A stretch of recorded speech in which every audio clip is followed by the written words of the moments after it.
Welcome to episode 212. Today I'm interviewing award-winning audiobook narrator Tavia Gilbert. Stay tuned. Hey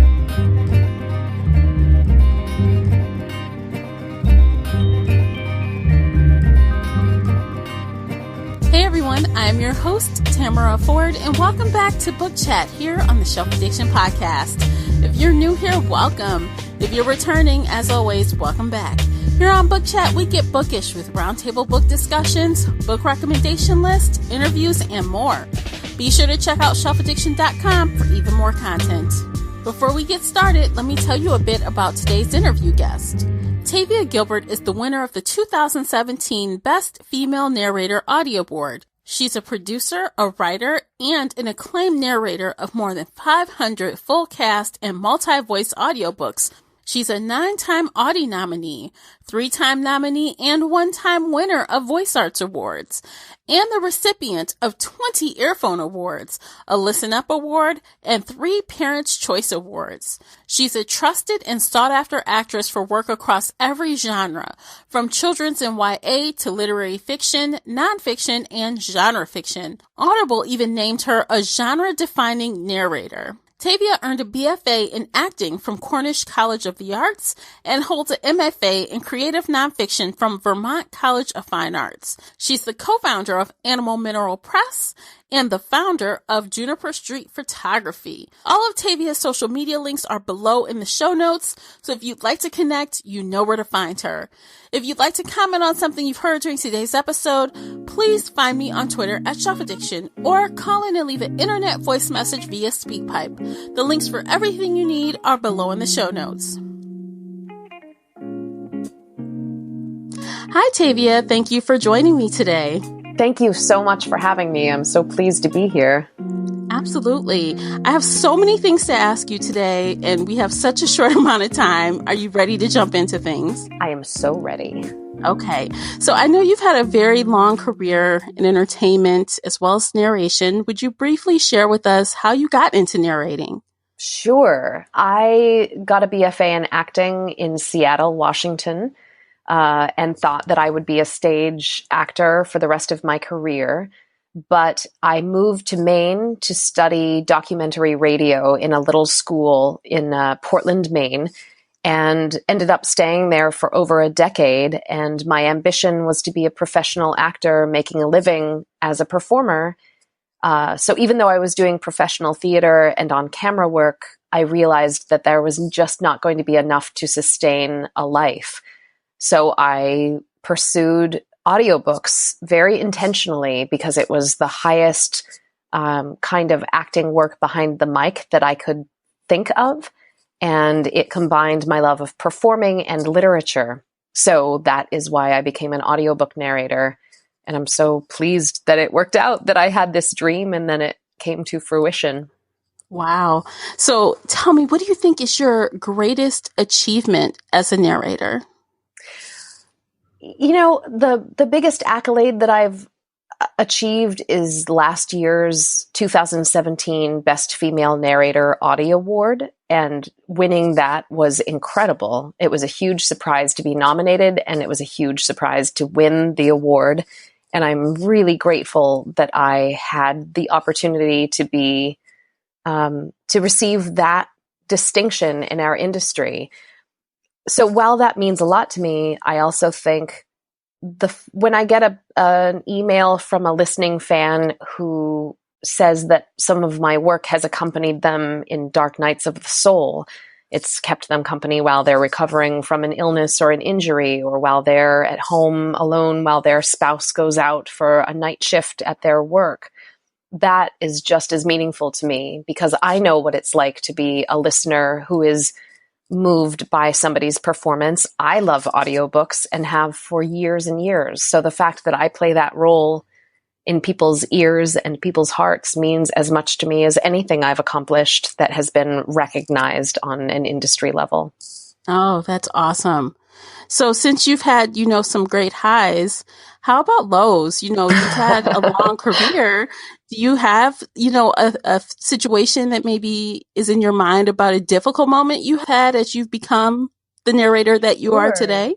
Yeah, it's a lonely art to be an audiobook narrator. Many of us come from theater and we're used to working in an ensemble, and to move into a solo performance space can be quite lonely.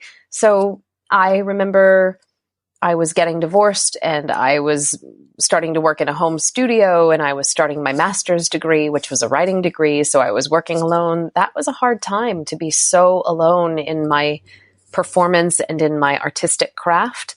But I got through it, and I am in a happier space in the world. One funny story is that I recorded a book that was a translation, and it was the silliest mistake I could have ever made.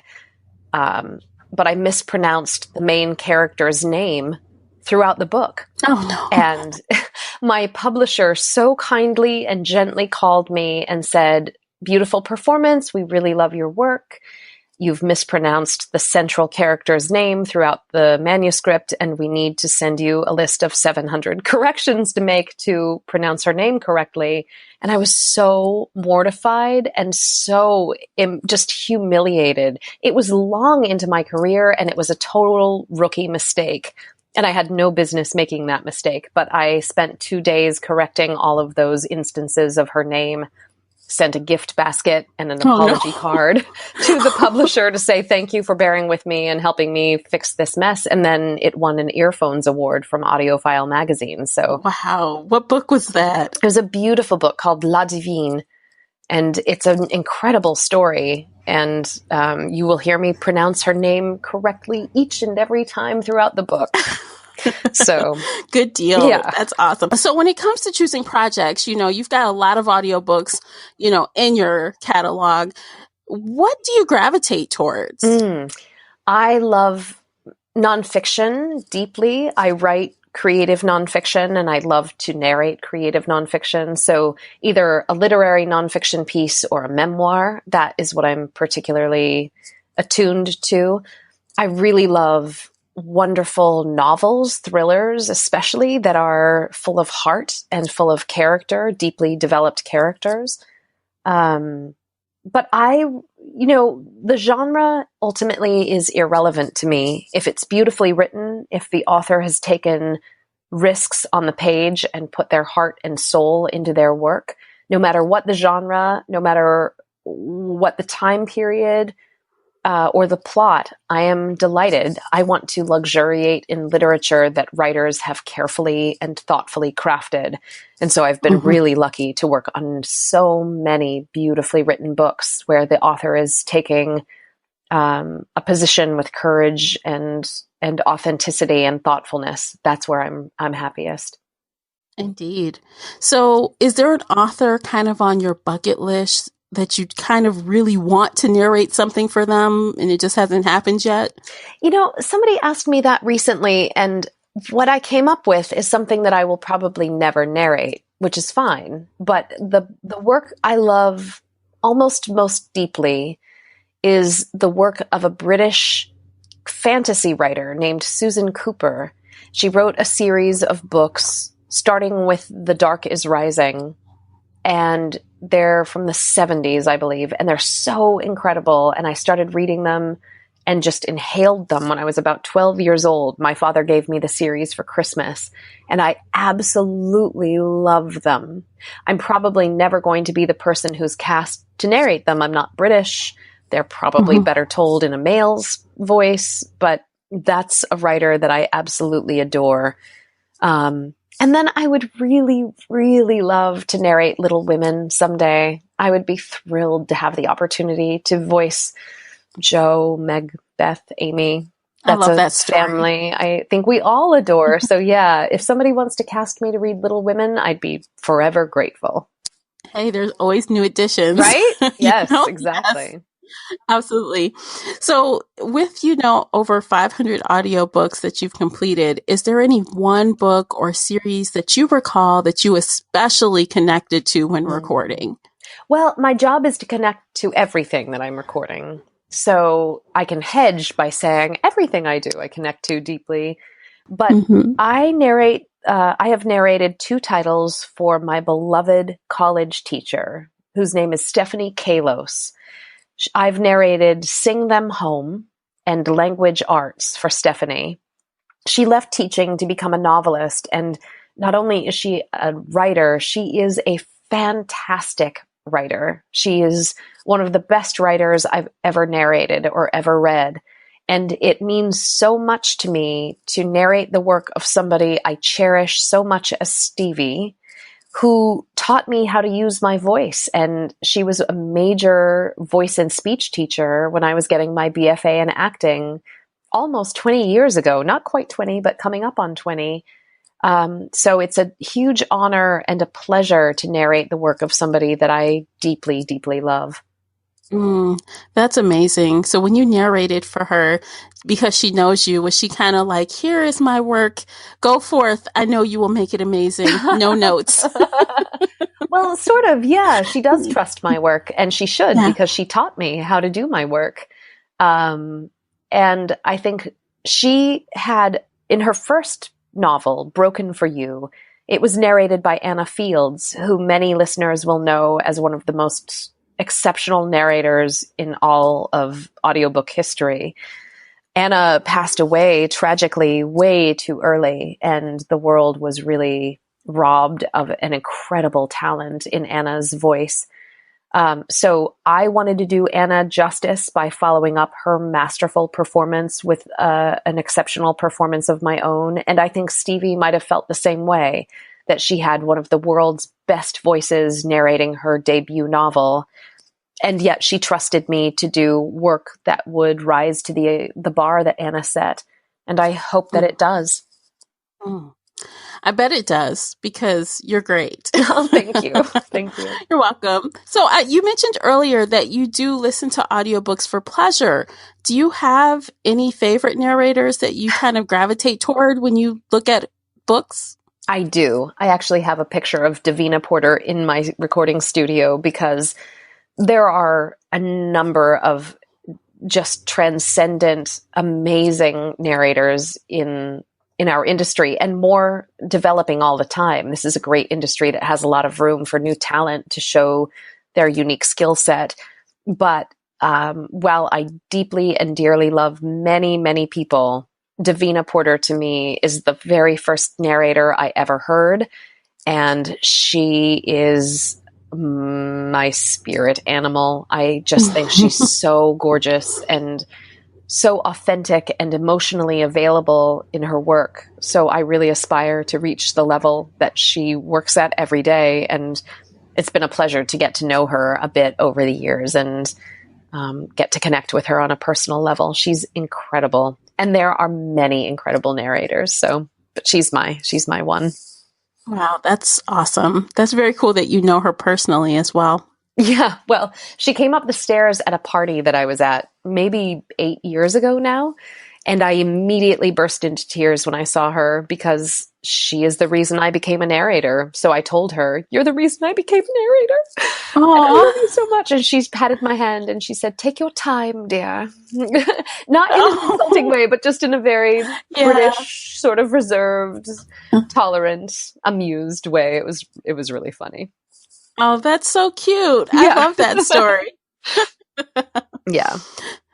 Well, you do have a laundry list of awards, but I would love to talk a little bit about an upcoming award or a recent award that you just received. Let's talk about that for a minute, since it's brand spanking new. Yes, I'm so honored. I am the 2018 Booklist Magazine Voice of Choice Audiobook Narrator of the Year. And congratulations. Thank you. I'm so thrilled. I actually gasped and started crying when I read the email from the magazine announcing that they had chosen me. It is a huge honor, and there are only, maybe a dozen or so narrators who have had this distinction in the history of the audiobook industry. The fact that they chose me as their person is just so humbling and amazing to me. So I'm deeply grateful and so excited. And I just set out every day to do the best work that I possibly can. And I'm glad that people are listening, because I don't get that immediate feedback from an audience as I would in a live theater performance. The fact that Booklist is acknowledging that my work means something to them means the world to me. Wow. That's so cool. So did you do like a photo shoot and a story and all of that for their magazine? The magazine article comes out on June 12th.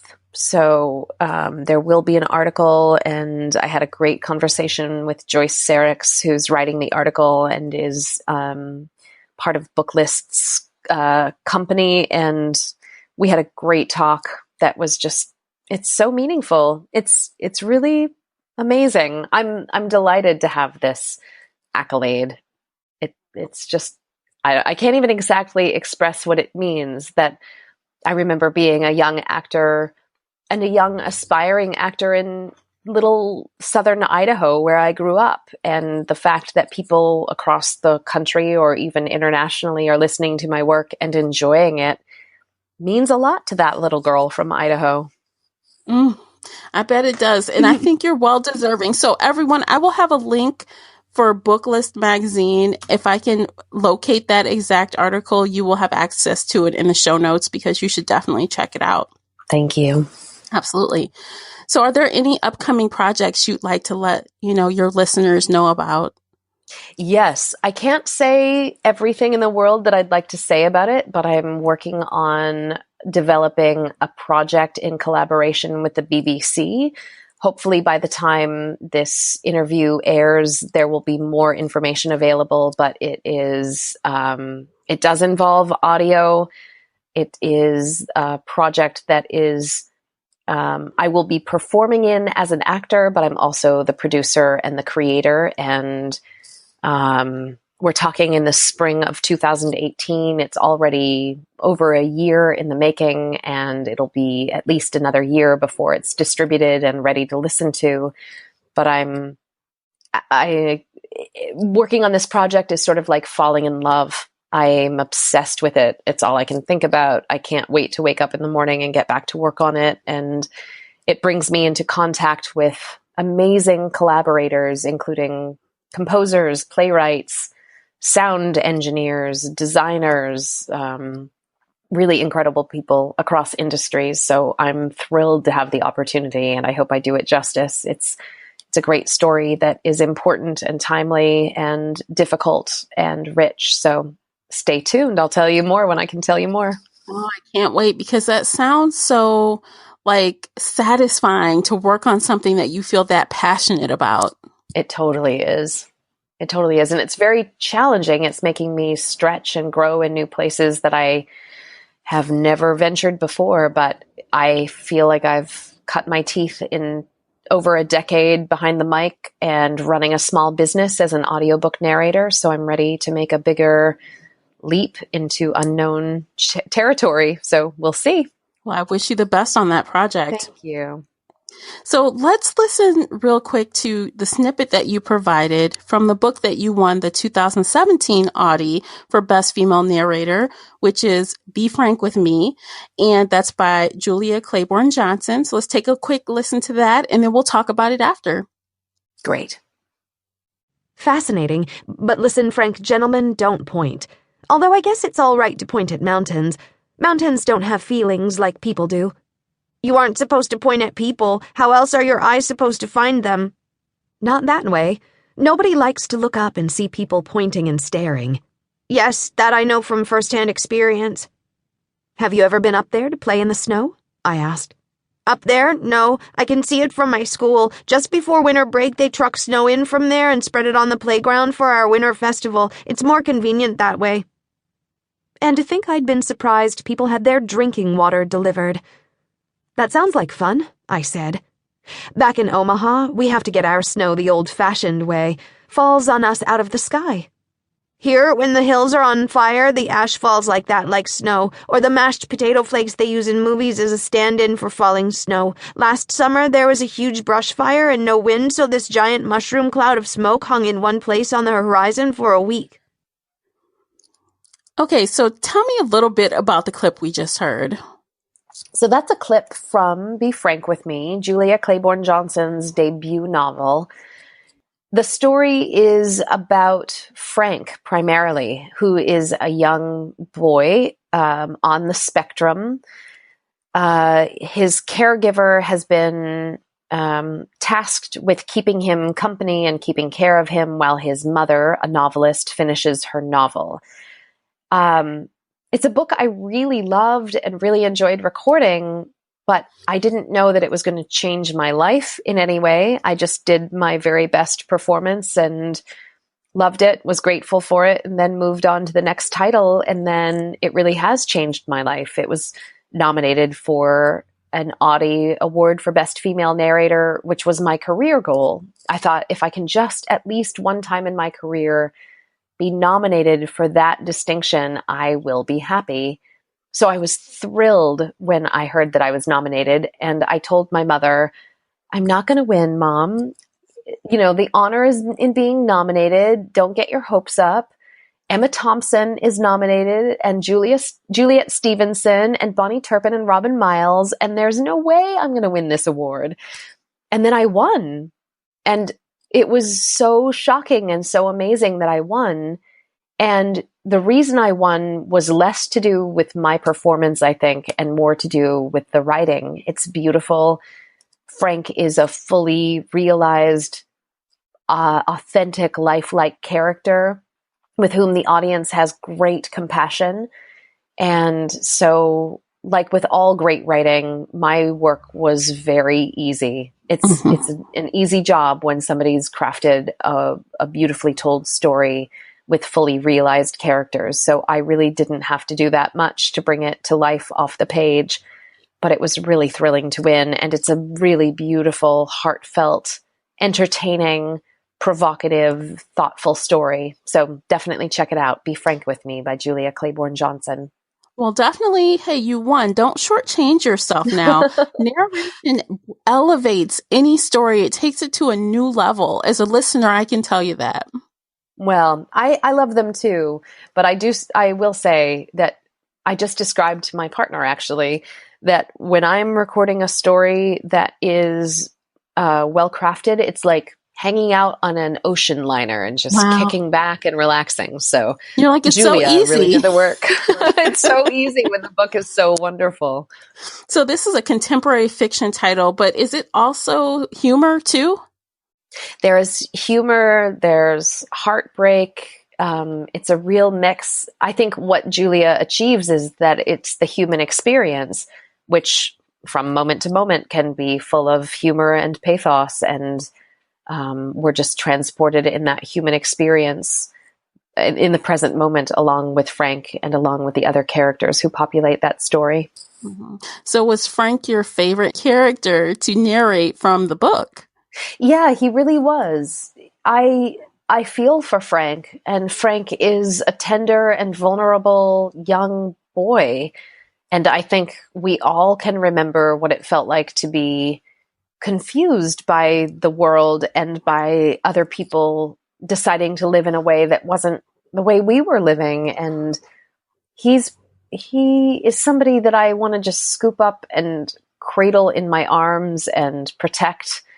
And also somebody who I deeply admire because of his unique sense of self and his uncompromising self-expression. I really adore Frank. Well, I have added Be Frank With Me to my TBR list because of your amazing description of this book. Yeah, he's very special. Yeah. He's one in a million. Okay. Well, everyone, if you want to check out Be Frank With Me along with me, the link for that is in the show notes as well. Before we go, Tavia, for those that are looking to get into audiobook narration, do you have any advice for them? Yes. So audiobook narration is complex, and it is also a possibility. It requires exceptional acting skills, small business management skills, mic technique, the ability to network and promote yourself and help people understand how you are unique and distinguished in an ever more saturated industry. There's a lot of competition. It is physically demanding, and it is deeply satisfying. So if people are interested in learning more about the craft of narration and how they might consider whether they have the skill and the affinity for such a craft, they can visit audiopub.org, which is the Audiobook Publisher Association's website. And there's a link called Getting Started that will take readers to a comprehensive article about what it's all about, how they might enter the industry, and what some of the things they should think about include. That's really good. Thank you so much for that information. I'm sure people will definitely use it. Good. Very good. Well, it's been a pleasure. We're going to end things there. Thank you so much for coming on today. Thank you for having me. I really appreciate your time, and I really appreciate what you do, and that you are bringing audiobooks to an audience and promoting the wonderful craft of audiobooks. We couldn't do it without you, so I'm grateful for you. Oh, thank you. Okay, everyone, you can find Tavia's social media links below in the show notes. Check out her Audible page. You can find all of the audiobooks she's done in the US, and feel free to pick up an audiobook or two, including the one we talked about today, Be Frank with Me. Thank you for listening, streaming, downloading, all that fun stuff. I appreciate you being here, and I will catch you on the next book chat. Take care, everyone. Thanks so much. If you enjoyed today's episode and would like to show your support, there are a few things you can do.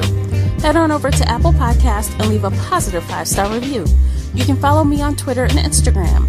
Most importantly, you can share this podcast with friends and family that love pop culture, from books and audiobooks to TV and movies. I'll see you next time here on the Shelf Addiction Podcast.